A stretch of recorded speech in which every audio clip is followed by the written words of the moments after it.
আল্লাহ পাক জাইতুনের কসম খাইলেন, জাইতুনের কসম।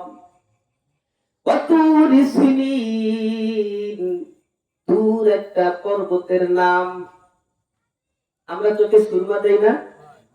সুবহানাল্লাহ। একটা পাহাড়, সিনাই পর্বত। এইটা ওই পাহাড়, যেই পাহাড়ে বসে মুসা নবী আল্লাহর সঙ্গে কথা বলতেন। তাহলে পাহাড়টা দামি কিনা? দামি পাহাড়। ওয়াতুর সিনিন, সিনাই পর্বতের কসম করে আল্লাহ বলতেছেন, ওয়াহাদাল বালাদিল আমিন, পুণ্য ভূমি, পবিত্র ভূমির শপথ আল্লাহ খাইলেন। এই পবিত্র ভূমি বলতে মক্কা নগরী। মক্কা শরীফ পবিত্র জায়গা না? কেমন পবিত্র জানেন? পৃথিবীতে আপনি একটাই জায়গা পৃথিবীর বুকে রয়েছে, সেই জায়গায় ভুইতে আপনি যদি 1 রাকাত নামাজ পড়েন, বলেন 1 রাকাত নামাজ কি পড়া যায়?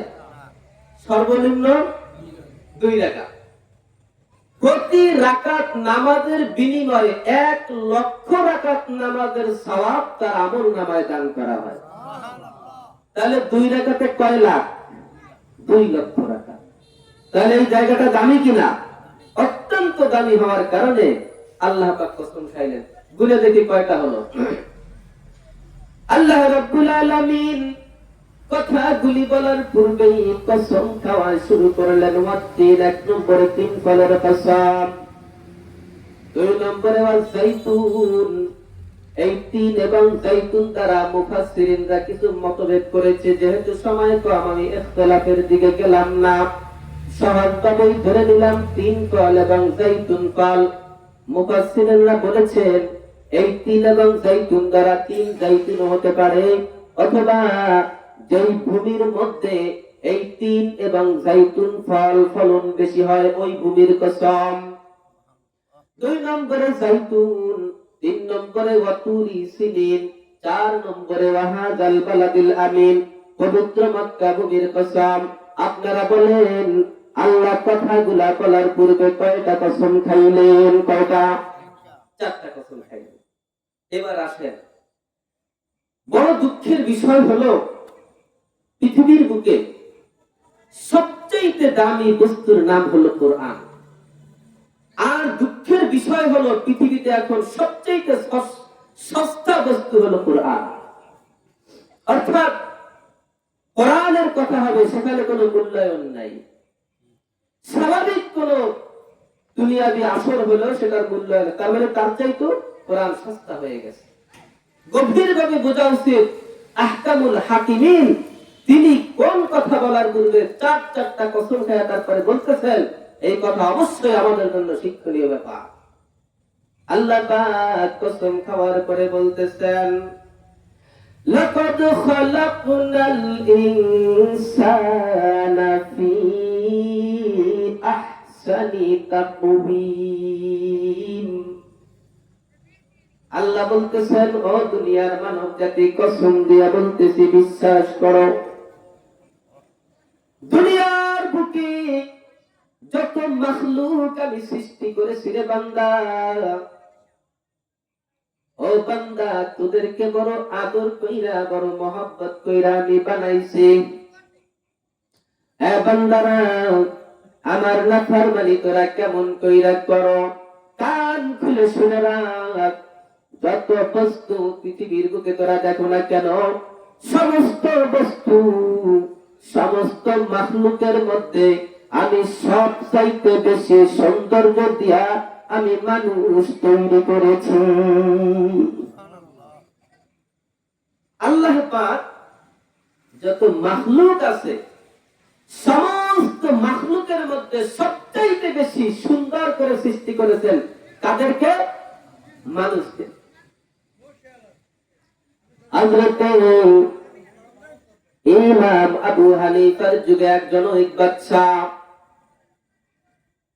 তার বিটিকে নিয়ে চান্দিনার রজনীতে, চাঁদের রাত্রে ছাদের উপরে বৈশা দুইজনে রসের গল্প করতেছে। স্বামী স্ত্রী মহব্বতের আলাপ,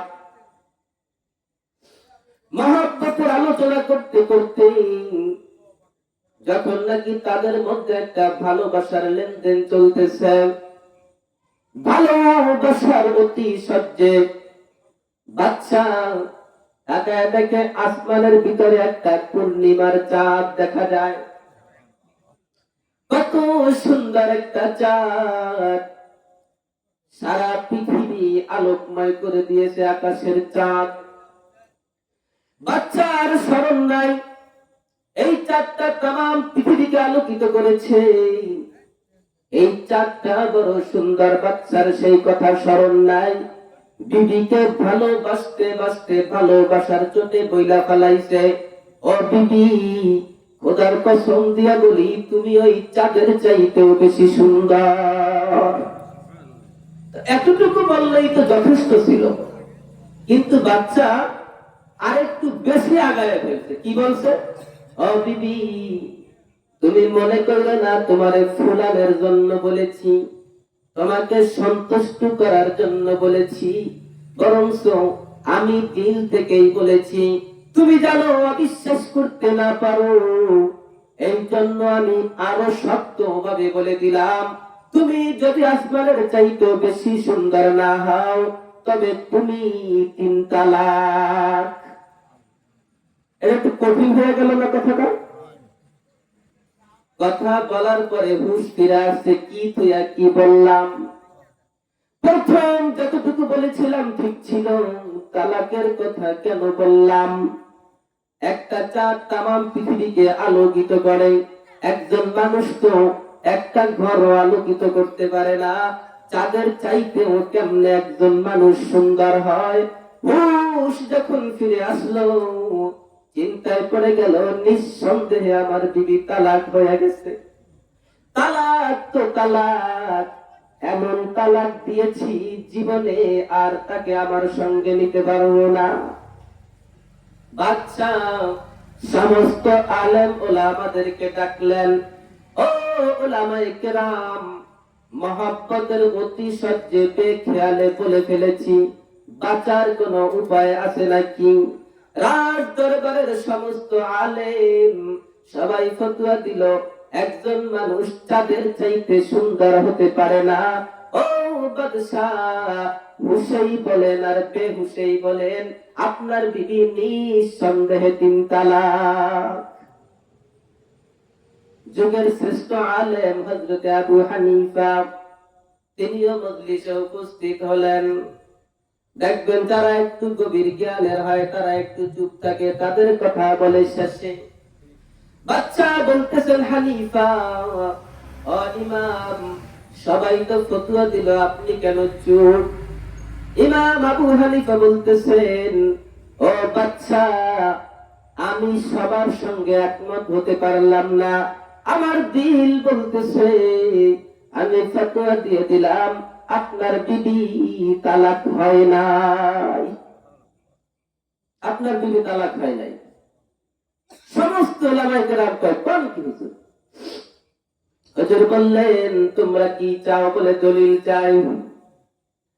কোরআন থেকে দলিল দিব নাকি হাদিস থেকে দলিল দিব নাকি ফিকহ থেকে দলিল দিব? সবাই আশ্চর্য হয়ে গেল, এমন একটা কঠিন মাসআলার দলিল কোরআনের মধ্যে আছে নাকি? বলে যে আগে বলো তোমরা চাও কোনটা? হুজুর, যদি কোরআনের মধ্যে থেকে থাকে কোরআন থেকে আমাদেরকে দলিল দেন।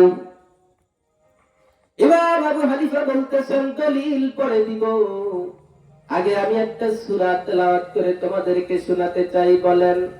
এইবার ইমাম আবু হানিফা সূরা 3 পড়া শুরু করলেন।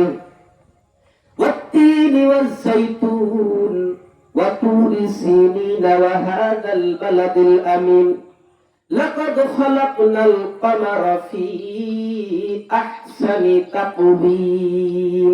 আপনারা বলেন আমার আয়াত কি সঠিক হয়েছে না ভুল হয়েছে? যখন নাকি ইমাম আবু হানিফা লাকাদ খালাকনাল কমারা ফি আহসানি তাকওয়িম এই আয়াত তেলাওয়াত করলেন, এই আয়াতের অর্থ হলো আল্লাহ পাক সবচাইতে বেশি সুন্দর করে চাঁদ তৈরি করেছেন। যখন আয়াত তেলাওয়াত করলেন, সমস্ত ইমাম বলল, হুজুর আপনার তেলাওয়াতে তো সমস্যা, ভুল হইতেছে। হুজুর বলতেছেন, তাহলে তোমাদের জবান থেকে তেলাওয়াত শোনাও। এইবার উলামায়ে কেরাম তেলাওয়াত করতেছেন, লাকাদ খালাকনাল ইনসানা ফি আহসানি তাকওয়িম। অর্থ হলো, আল্লাহ পাক সমস্ত সৃষ্টির মধ্যে সবচাইতে সুন্দর করে আল্লাহ পাক মানুষ সৃষ্টি করেছেন।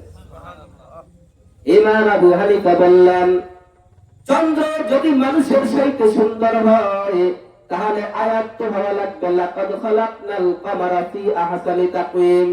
আমি তো তেমনই বললাম, তোমরা কেন ভুল করলা? হুজুর, কমার হবে না, ইনসান হবে।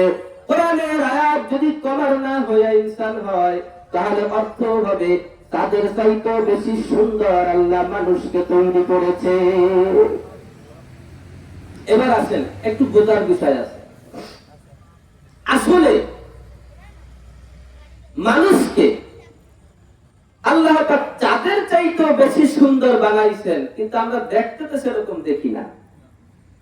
দেখেন, একটা মানুষ যত কুৎসিত হোক না কেন, যত কালো হোক না কেন, মানুষের যে অবয়ব আমাদের দেখতে দেখতে অভ্যাস হয়ে গেছে, আমরা বুঝতেছি না। এইরকম সুন্দর অবয়ব আল্লাহ পাক আর কোন মাখলুককে দান করেন নাই। এই হলো উৎকৃষ্টের একটা নমুনা। উৎকৃষ্টের আর একটা নমুনা সামনে আসছে। আল্লাহ রাব্বুল আলামিন চারটা কসম খেয়ে তারপরে বললেন, আমি মানুষকে সব চাইতে সুন্দর কইরা সৃষ্টি করেছি। এরপরে আল্লাহ পাক পরের আয়াতে কি বলতেছেন? সুম্মা রাদাদনাহু আসফালা সাফিলিন। আল্লাহ বললেন, হে মানব জাতি, আমি সবচাইতে তোমাদেরকে সুন্দর বানাইছি, কিন্তু এর পরে আবার কি করা হয়? সুম্মা রাদাদনাহু আসফালা সাফিলিন। আসফাল মানে নিচে। ওই যে মা আসফালা মিনাল কাবাইনি, টাকনুর নিচের যে অংশ, মানে আসফাল মানে নিচে, আসফালা সাফিলিন নিচের থেকে নিচে। সুম্মা রাদাদনাহু আসফালা সাফিলিন, সবচাইতে সুন্দর কইরা প্রথম বানাইছি। এই বানানোর পরে তোমাদেরকে একেবারে নিম্ন শ্রেণীতে নামায়া দেই। তাহলে ভালো এবং মন্দ মানুষের মধ্যেই আছে, আছে না নাই? আল্লাহ পাক সবচাইতে সুন্দরের পরে আবার নিচে কেমনে নামান? নামানের পদ্ধতি দুইটা, একটা দুনিয়ায়, একটা আখিরাতে। আল্লাহ পাক সর্ব উৎকৃষ্ট থেকে সর্বনিকৃষ্ট বানায়া দেয় তরিকা দুইটা, একটা দুনিয়ায়, একটা আখিরাতে। আসেন দুনিয়ার তরিকাটা আমরা শুনি। আপনার যখন একটা সন্তান, বাচ্চা সন্তান হয়, দেখতে খুব সুন্দর না? যতই আস্তে আস্তে তার বয়স হয়, তার চেহারা আগের থেকে আরো সুন্দর হয়। যখন যুবক হয়, সুমিষ্ট ভাষা হয়, সুঠাল দেহ হয়, সুন্দর আকৃতি, এরকম হয় না? আচ্ছা, হওয়ার পরে যখন একজন মানুষের 40-50 ওভার হয়ে যায়, তখন ওই 30 বছরের যে টকবকে যুবক ছিল, ওই ভাবটা, ওই অবয়বটা কি তার থাকে না? আস্তে আস্তে পরিবর্তন হয়, হয় না? হয়। আস্তে আস্তে চামড়া গুলা ঢিলা হয়, শরীরের শক্তি কমে যায়। একই পাতিলের খানা আপনি খাইয়া আরো দুর্বল হইতেছেন, বুড়া হইতেছেন, আর আপনার নাতি খাইয়া আগের চাইতে আরো শক্তিশালী হইতেছে, হয় কি হয় না? আস্তে আস্তে আপনার চামড়াটা ঢিলা হয়ে যায়। ও ভাই, দুনিয়ার সমস্ত মানুষের এক অবস্থা হবে না। বহুত মানুষের অবস্থা কেমন হয় একটু চিন্তা করে দেখেন। বুড়া হইতে হইতে এমন একটা সময় চলে আসে, ওই ব্যক্তি মানুষের বোঝায় পরিণত হয়ে যায়, তাই কি যায় না? মাদ্রাসায় যাইয়া হুজুরের কাছে, হুজুর, হুজুরদেরকে ডাকেন, শুক্রবার আসরের পরে বৈশা একটু খতনে খাদে গান্দা পড়াইয়া ওই বুড়ারা একটু মার্কেটে দেওয়া যায় কিনা দেখেন। বলি না তোমার আব্বা হয়? হুজুর আব্বা তো হয়, আজকে 10 বছর ধরে বিছানায় শোয়া, লড়তেও পারে না, চড়তেও পারে না, ওই বিছানায় প্রস্রাব, বিছানায় পায়খানা। আমরা অতিষ্ঠ হয়ে গেছি, আর পারতেছি না, একটু দোয়া কালাম করে দেখেন বিদায় করা যায় কিনা। মুখে এইভাবে বলে না, কিন্তু দিলে দিলে এই কথাই বলে। আপনি খাদে গান করাইতে যায়, সে ভালো করে জানে যে অবস্থায় আছে এর সুস্থ হবে না, তাড়াতাড়ি মরলেই আমরা বেঁচে যাই। আপনারা বলেন এইটা কথোপকথন কিনা?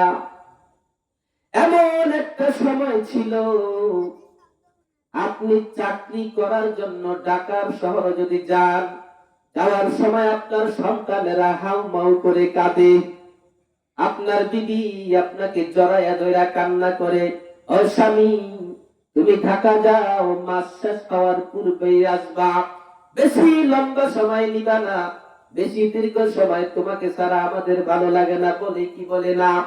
এইটা হলো তার উৎকৃষ্ট সময়। এই স্বামীটাই যখন নাকি বুড়া হইতে হইতে, এই পিতাটাই যখন বুড়া হইতে হইতে এমন বুড়া হয়ে যায়, চলাফেরার শক্তি থাকে না, বিছানায় পইরা প্রস্রাব পায়খানা করে, ওই সন্তান, যে সন্তান হাউমাউ কইরা কাঁপছে, বাবা তোমারে ছাড়া থাকতে পারি না, ওই সন্তান হুজুরের কাছে যায়, ও হুজুর খতম কইরা আমার বাপটারে একটু মারিয়া দেন। এই হইল দুনিয়ার আসফালা সাফিলিন। এরপরে আল্লাহ পাক আরো চমৎকার কথা বলতেছেন। ও ভাই একটু লক্ষ্য করে দেখেন, এই অবস্থা কিন্তু সবার হয় না। সবার হয়? আচ্ছা, বাংলাদেশে একজন বুড়া মানুষ ছিল, আমি নাম বলি, তেনার নাম হলো আহমদ শফি রহমতুল্লাহ আলাই। আপনারা কি তেনার নাম শুনছেন? তেনাকে চিনি না সবাই? আচ্ছা, উনি কি জুয়ান ছিল না বুড়া ছিল? বুড়া ছিল। আমার ওস্তাদ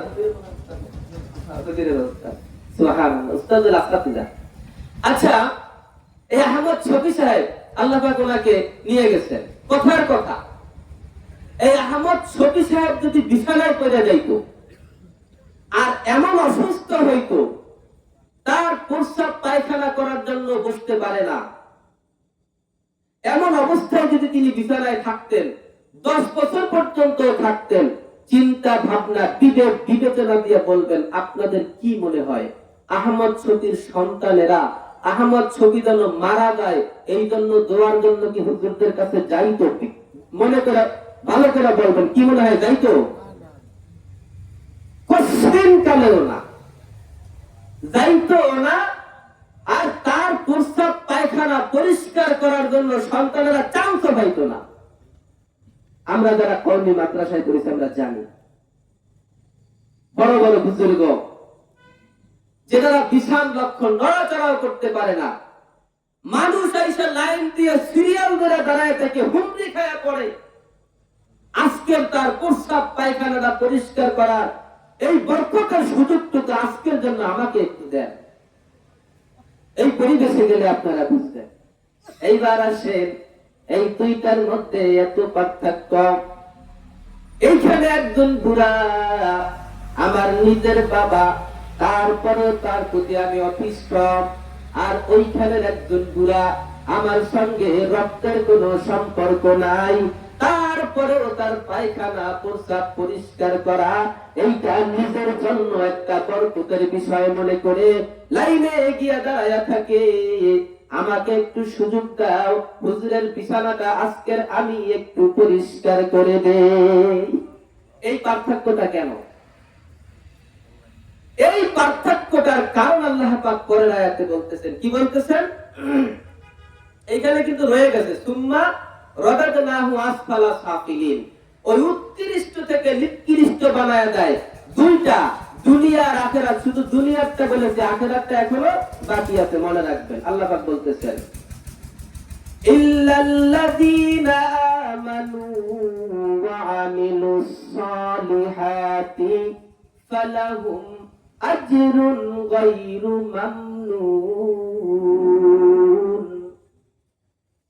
আল্লাহ পাক বলতেছেন অধঃপতনে চলে যায় ঠিক, তবে ইল্লাল্লাযীনা আমানু, যারা ঈমানদার হয়, ওয়া আমিলুস সালিহাত, এবং নেক আমল করে, ফালাহুম আজরুন গায়রু মামনুন, আল্লাহ বলেন তাদের জন্য আমার পুরস্কার সব সময় বড় পুরস্কার হয়।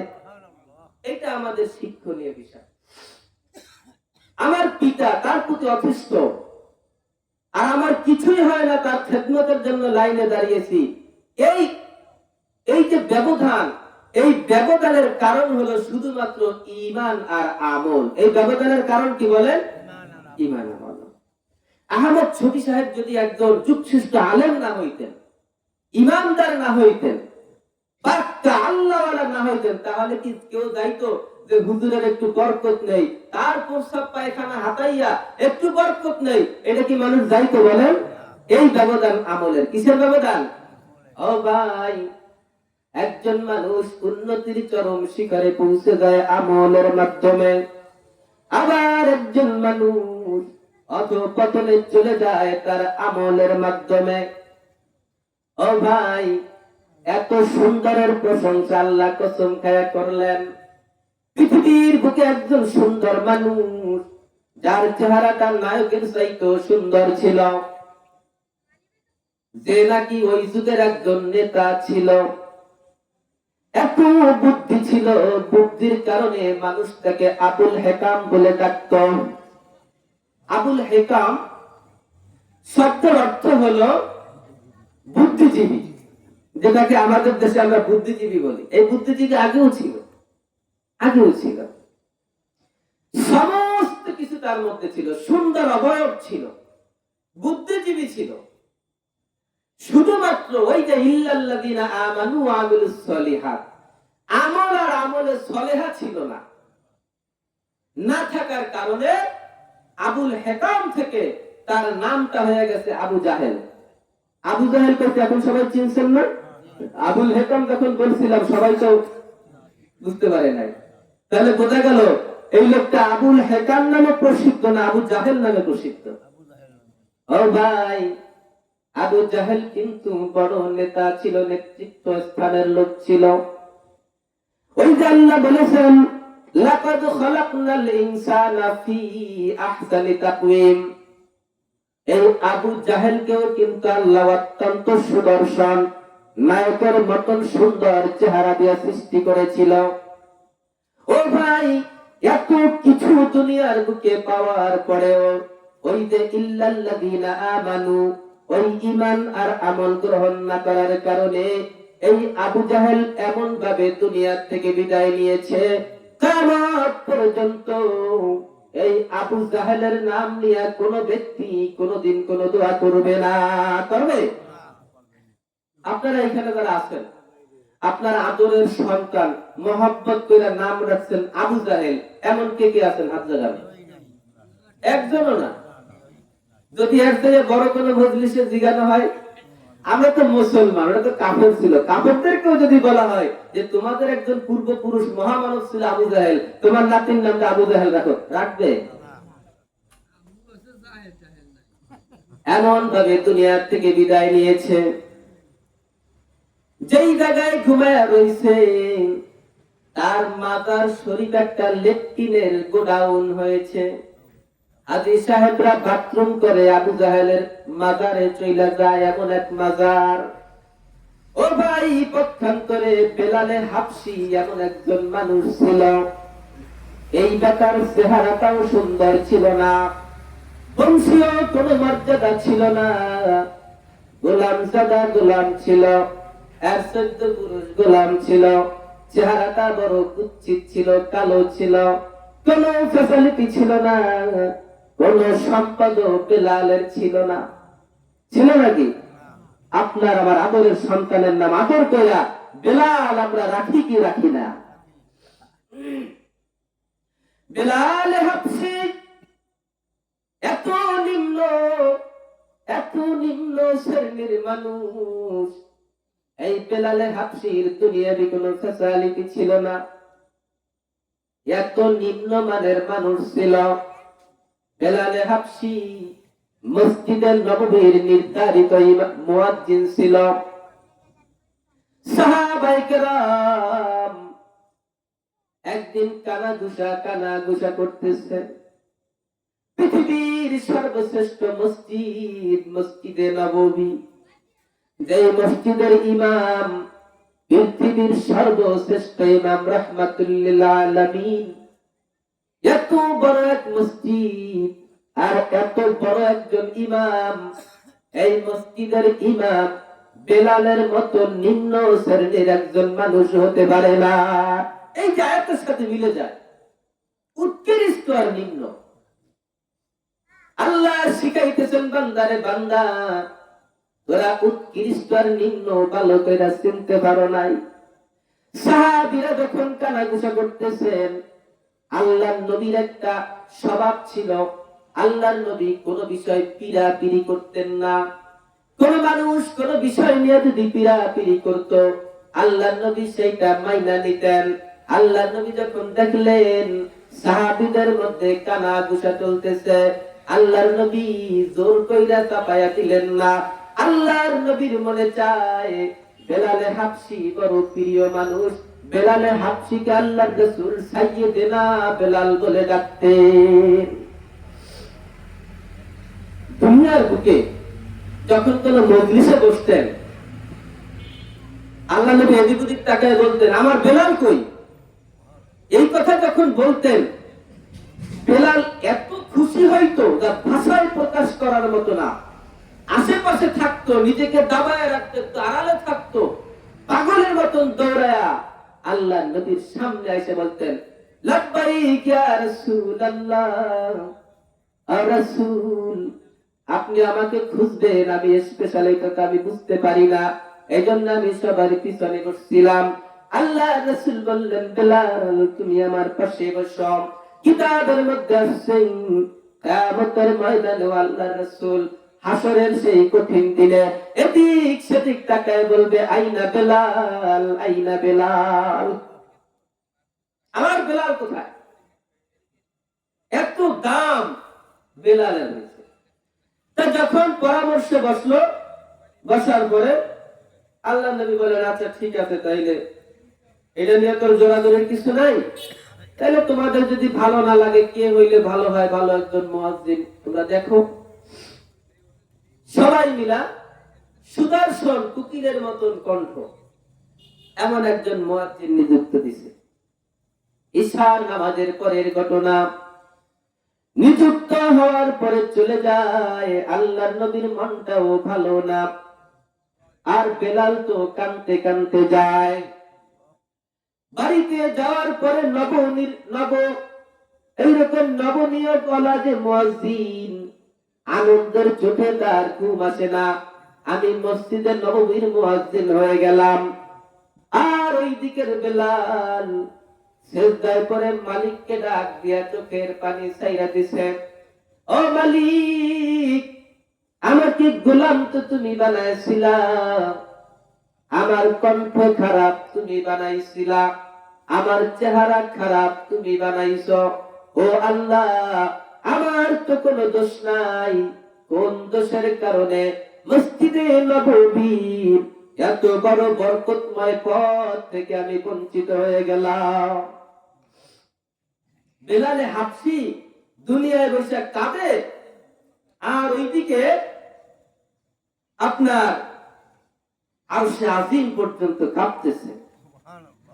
আল্লাহ পাক বলেন, আমি সবচাইতে উত্তম ফয়সালাকারী, তিনি মনে মনে ফয়সালা নির্ধারণ করে রেখেছেন।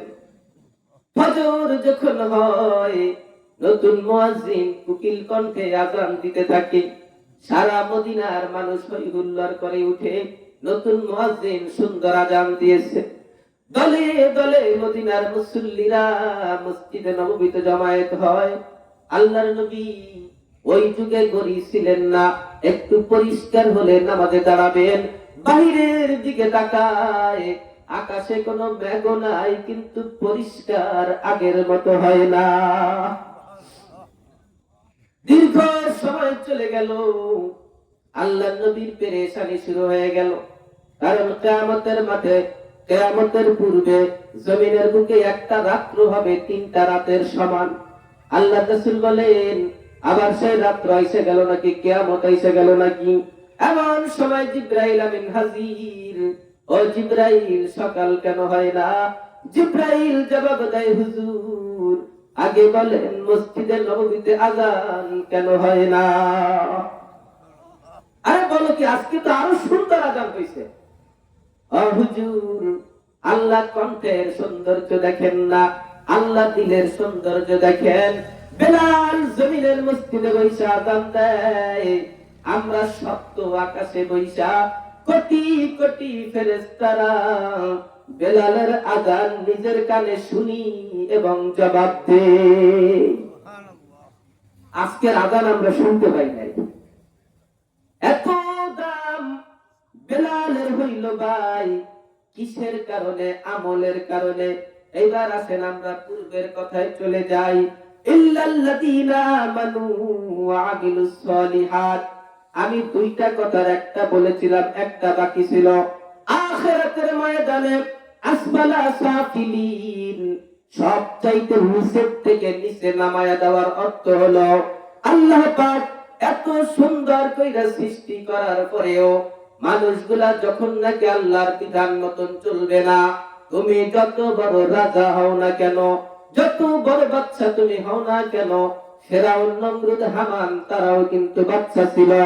এত বড় বাচ্চা হওয়ার পরেও মৃত্যুর পরে জাহান্নামের ফেরেশতারা তাদেরকে গ্রেফতার করে নিবে। বড় বাচ্চা ছিল, বুঝছেন? জাহান্নামে একটা চুক্তি দিবে, দিয়া উঠাইবে। কেমন লাগে, কেমন লাগে বলতে পারবে না, ছটফট করবে। ফেরেশতারা ধমক দেবে, বেড়া তুমি না 70 বছর দুনিয়ার বাচ্চা আছিলা, সিংহাসনে বসা ছিলা, তোমার চতুর্দিকে চাকর বাকরেরা ছিল, যা চাইছো তাই হাজির হইছে। কত সুখ শান্তি কইরা আসছো, মনে আছেনি? তো ভাই শান্তি কারে কয় জীবনে চিনি না।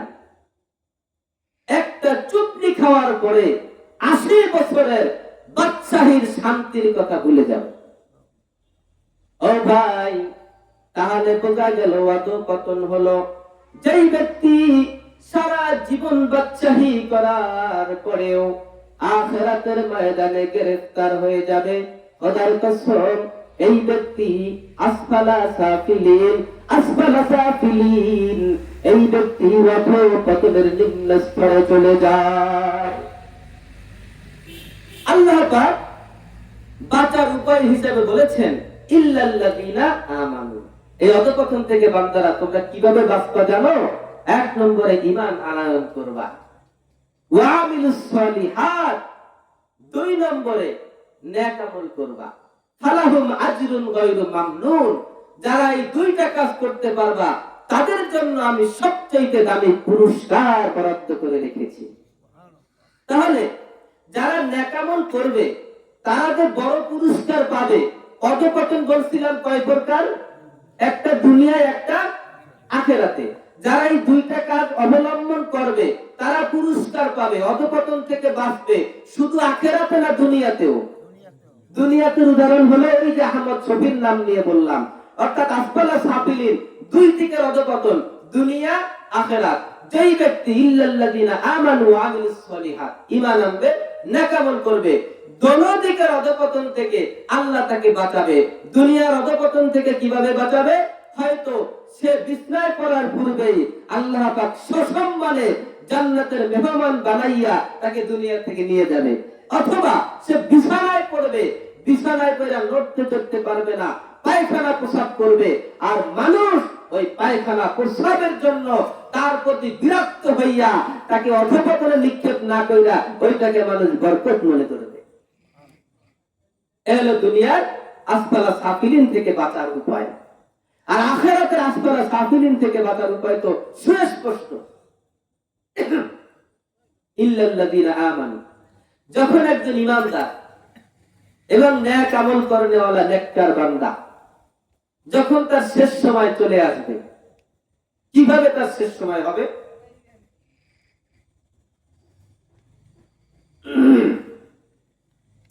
মৃত্যুর শয্যায় যখন একজন নেককার বান্দা শায়িত থাকবে, মৃত্যুর সময় যখন হাজির হবে, দুনিয়ার হুঁশ যতক্ষণ থাকবে তখন তো এক পেরেশানিতে থাকবে। এই হুঁশ শেষ হয়ে সাকরাতে মাউত যখন শুরু হবে, কেমন ভাবে আমি আমার কি জানি হয় এমন একটা অবস্থায় থাকবে। এমন সময় হঠাৎ করে সাকরাতে মাউত যখন শুরু হবে, দুনিয়ার হুঁশ থেকে যখন তার জ্ঞান চলে যাবে, পরকালের হুঁশ যখন শুরু হবে, তখন সে দেখবে তার সামনে বিশাল দুই পাশে দুইটা লাইন, সাদা পোশাক পরিহিত অত্যন্ত সুদর্শন যুবকের চেহারাওয়ালা দুইটা লাইন দিয়া দুই কাতারে তাকে স্বাগতম জানার জন্য দুইটা লাইনে কাতার দিয়া সারিবদ্ধ দিয়ে দাঁড়ায় গেছে। তাতানাজ্জালু আলাইহিমুল মালাইকা, দলে দলে ফেরেশতারা নাজিল হবে ওই ঈমানদার ব্যক্তির জন্য। যখন দুই পাশে লাইন দিয়া ফেরেশতারা দাঁড়াবে, আর যখন দুই পাশের লাইনের সামনের দিকে দেখবে আল্লাহর নাম দেখা যায়, আর জান্নাতের সিনারি গুলা ভিডিওর মতন দেখা যায়। যখন নাকি জান্নাতের সিনারি, আল্লাহর নাম, এই জিনিসগুলা দেখবে, আর দুই পাশের মানুষ লাইন দিয়া দাঁড়ায় বলতেছে, ও ভাই লা তাখাফু ওয়া লা তাহজানু, ও ভাই তোর কোনো চিন্তা নাই, তোর কোনো ভয় নাই। ওনারা দাঁড়ায় দাঁড়ায় আবার বলতেছে, এ ভাই চিন্তা করিস না, ভয় করিস না, তাড়াতাড়ি আয়, তোর স্বাগতম জানানোর জন্য আমরা দাঁড়ায় রয়েছি। এই অবস্থা যখন দেখবে, তখন ওই দিকে এমন মনোযোগী হবে তার অন্য হুঁশ থাকবে না। একজন মানুষ যখন মারামারি করে, তো মারামারি করার পরে মারামারি শেষ, আমার দিকে তুই কোন জায়গায় ব্যথা পাইছে, না কোনো জায়গায় কিছু হয় নাই। আরে তোর হাঁটু ভেঙে গেছে, রক্ত বের হইতেছে, তুই কি কও? আসলে হুঁশ নাই, আসলে কি নাই বলেন? এই বিশেষ মুহূর্তে আঘাতের যে হুঁশ, এই হুঁশ মানুষের থাকে। একটু পরে কাহারে এই জায়গায় ব্যথা, এই জায়গায় ব্যথা, বলে কিনা? ওই যে বেহুশ, আল্লাহর নাম আর জান্নাতের সিনারি দেখা দিলটা উতলা হয়ে যাবে। ওই উতলার মধ্যে যে জান কবজ হবে, সে টেরই হবে না। এত সুন্দর জান কবজ যখন হয়ে যাবে, আর ওই দিকে যাওয়ার জন্য ছুটতে থাকবে, এরপরে যখন তার রূহটা বের হবে মখমল এবং সুগন্ধিময় কাপড় দিয়া পেঁচাইয়া ওই রূহটাকে ওই যে বাগান থেকে ওই দিকে নিতে থাকবে আর আনন্দের সাথে যাইতে থাকবে। বলেন, এর চাইতে পুরস্কার আর কিছু হতে পারে? এই পুরস্কারকে আমরা পাইতে চাই না ভাই। এই পুরস্কার পাইতে হলে আমাদের ইল্লাল্লাযিনা আমানু ওয়া আমিলুস সলিহাত, ঈমান আনতে হবে এবং নেক আমল করতে হবে। এজন্য ভাই আসেন, আমাদের একটা অসুবিধা কি জানেন? আমাদের একটা অসুবিধা হলো ওয়াজ মাহফিল বহুত হয়ে গেছে, আর আমরা প্রতিদিন শুনতেছি। আর এখন ওয়াজ মাহফিল গুলো অধিকাংশ এমন দেখা যায় যে 2-4 মানুষ এসে বসে থাকে, কেমন যেন একটা খেল তামাশার মতন। এরপরে যখন আমরা বয়ান শুনি, শোনার পরে আমরা বাড়িতে যাই। গত পরশুদিন খুলনা গিয়েছিলাম, তো যিনি প্রধান অতিথি ছিলেন রাত্র 1টা পর্যন্ত বয়ান করছে।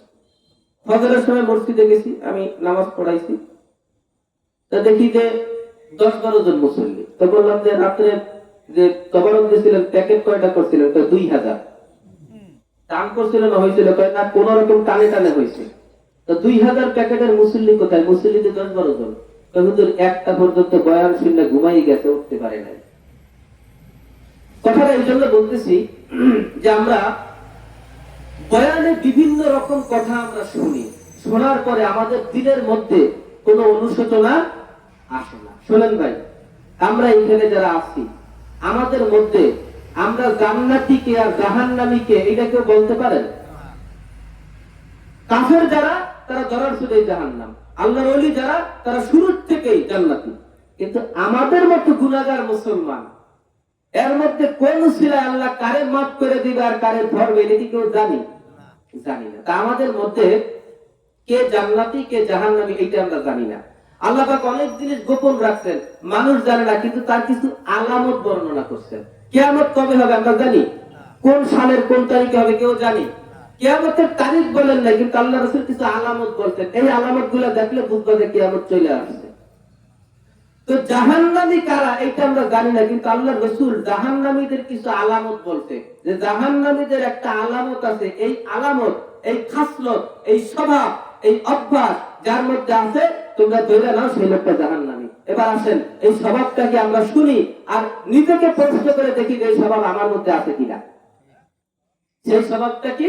সেই স্বভাবটা হলো যে কিছু মানুষ জমিনে এমন থাকবে যারা কেবলমাত্র আখিরাতের কথা শুনবে, কেবলমাত্র তারা জান্নাতের কথা শুনবে, কেবলমাত্র তারা জাহান্নামের কথা শুনবে, কোরআনের কথা শুনবে, হাদিসের কথা শুনবে, শুনে যখন চলে যাবে 10 মিনিট পরেই মনে মনে চিন্তা করবে, ও অস্ত সারা জীবনে শুনে, হুজুররা তো সবসময় কয় একই কথা, ও শুনলাম কি, ওই শুনছে ওই পর্যন্ত শেষ।